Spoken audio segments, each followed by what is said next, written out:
Hello, എല്ലാവരും സുഖമായിട്ടിരിക്കുന്നു. ഇന്ന് നമുക്ക് ചെറുപയറിൻ്റെ ദോശ ഉണ്ടാക്കിയാലോ?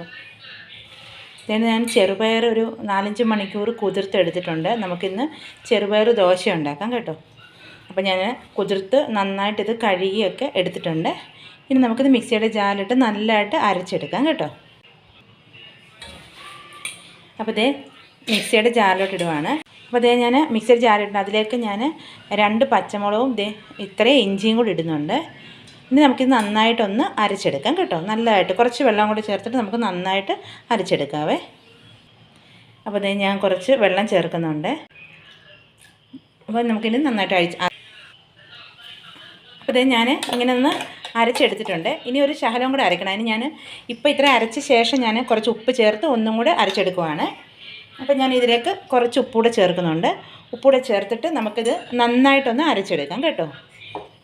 അപ്പോൾ ഞാൻ നന്നായിട്ട് അരച്ചെടുത്തിട്ട് വരാവേ.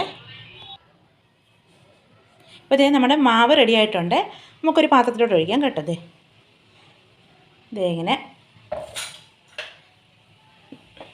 നമ്മുടെ ഒരു ദോശയുടെ ബാറ്റർ പോലെ ആയിട്ടുണ്ട്. ഇന്നൊരു ഹെൽത്തി ദോശയാണ് കേട്ടോ. ചെറുപയർ കൊണ്ട് നമുക്ക് നല്ല ഹെൽത്തി ആയിട്ട് ബ്രേക്ക്ഫാസ്റ്റായിട്ടോ ഡിന്നറായിട്ടോ ഒക്കെ നമുക്ക് കഴിക്കാവേ. ഇന്നിവിടെ നമുക്ക് നമ്മുടെ കപ്പലണ്ടി കൊണ്ടുള്ള ചട്നിയാണ് ഉണ്ടാക്കുന്നത്. നമുക്ക് തക്കാളി ചട്നിയോ അല്ലെങ്കിൽ നമ്മുടെ സാധാരണ തേങ്ങാ ചട്നി എന്ത് വേണമെങ്കിലും നമുക്ക് ഇതിൻ്റെ കൂടെ കഴിക്കാവേ. ഞാനിപ്പോൾ തൽക്കാലം ഇതിലേക്ക് 1 സ്പൂണ് അരിപ്പൊടി ചേർക്കുന്നുണ്ട്. ഒരു സ്പൂണ് കേട്ടോ. 1 സ്പൂൺ അരിപ്പൊടി ചേർത്താണ് ദോശ ഉണ്ടാക്കുന്നത്. അപ്പം നമുക്ക് ദോശയും കൂടെ ഉണ്ടാക്കാം. ഇതിപ്പോൾ നമ്മളിങ്ങനെ അരച്ച് കുറേ നേരം വെച്ച് ഉണ്ടാക്കാം, അങ്ങനെയൊന്നും വരും. നിങ്ങൾക്ക് വേണമെങ്കിൽ ഒരു 10 മിനിറ്റ് വെക്കാം. ഇതിപ്പോൾ അങ്ങനെ നമുക്ക് പെട്ടെന്ന് തന്നെ അരച്ച് ഉണ്ടാക്കാം. നമുക്കിത് കുതിർക്കുന്ന ഒരു താമസം മാത്രമേ ഉള്ളൂ കേട്ടോ. അല്ലാതെ നമുക്കിത് അരച്ചിട്ട് കുറേ നേരം വെക്കണം അങ്ങനെയൊന്നുമില്ല കേട്ടോ. അപ്പോൾ നമുക്ക് ഇത് ഉണ്ടാക്കാവേ. അപ്പോൾ ഹെൽത്തി ആയിട്ടൊക്കെ കഴിക്കേണ്ടവർക്ക്, നമ്മുടെ ഡയറ്റൊക്കെ നോക്കുന്ന ആൾക്കാർക്ക് ഇത് ബെസ്റ്റാണെന്നാണ് ഞാൻ പറയുന്നത്. അപ്പോൾ നമുക്കിത് ദോശ ഉണ്ടാക്കാവേ. അപ്പോൾ ഇത് ഞാൻ ഒരു സ്പൂണാണ്, 1 സ്പൂണ് അരിപ്പൊടി ഞാൻ ചേർക്കുന്നുണ്ട് കേട്ടോ. 1 സ്പൂൺ അരിപ്പൊടി ചേർക്കുന്നുണ്ട്. ഇതേപോലെ ഞാൻ 1 സ്പൂണ് അരിപ്പൊടി ഇട്ടുണ്ട്. 1 സ്പൂണേ ഇട്ടുള്ളൂ കേട്ടോ. ഇനി ഇത് നന്നായിട്ട് ഇതൊന്ന് മിക്സ് ചെയ്യാം. അപ്പം നമുക്കിത് അരിപ്പൊടിയൊന്നും ചേർക്കാതെ ഇങ്ങനെ ഉണ്ടാക്കാവേ. ഒരു ദോശയൊക്കെ നല്ല ക്രിസ്പി ആയിട്ട് വരാൻ വേണ്ടി നമുക്ക് 1 സ്പൂൺ അരിപ്പൊടി ചേർക്കാം, അത്രയേ ഉള്ളൂ കേട്ടോ. നിങ്ങൾക്കിപ്പോൾ അരിപ്പൊടി ചേർക്കണമെന്നൊന്നുമില്ല, ഇങ്ങനെ തന്നെ ഉണ്ടാക്കാം കേട്ടോ. ഇനി ഞാനൊന്ന് മിക്സ് ചെയ്ത് വെക്കുകയാണ്. നമുക്ക് ദോശ ചുട്ടെടുക്കാം കേട്ടോ. നമുക്ക് ദോശ ഉണ്ടാക്കാവേ. അതേ ഞാൻ ദോശക്കട്ട് ചൂടായിട്ടുണ്ട്. ദോശ ഉണ്ടാക്കാൻ പോകണേ.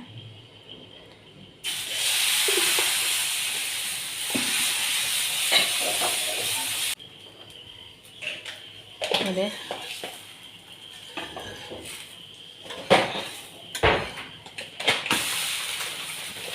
രണ്ട് സൈഡ് നല്ലതായിട്ട് മൊരിച്ച് നമുക്ക് ദോശ എടുക്കാം. വളരെ എളുപ്പമാണ് കേട്ടോ ഇതുണ്ടാക്കാൻ, ഹെൽത്തിയാണ്. അപ്പോൾ ഇനി നമുക്ക് ദോശയെല്ലാം റെഡിയായിട്ട് കാണാം കേട്ടോ. അപ്പോൾ നമ്മുടെ ദോശ റെഡി ആയിട്ടുണ്ട്. ഇത് നല്ല അടിപൊളി ദോശയാണ്. അപ്പോൾ നമുക്കിത് നല്ല പീനട്ട് ചട്നിയുടെ കൂടെ നമുക്ക് ദോശ കഴിക്കാവേ. അപ്പോൾ 2 ദോശ എടുത്തിട്ടുണ്ട്. നമ്മുടെ ചട്നി റെഡി ആയിട്ടുണ്ട്. സൂപ്പർ ചട്നിയാണ്. അപ്പോൾ നമ്മുടെ ചെറുപയർ ദോശയും നമ്മുടെ കപ്പലണ്ടിയുടെ ചട്നി, പീനട്ട് ചട്നി റെഡി ആയിട്ടുണ്ട്. അപ്പോൾ എല്ലാവരും ഇതൊന്ന് ട്രൈ ചെയ്ത് നോക്കണം കേട്ടോ.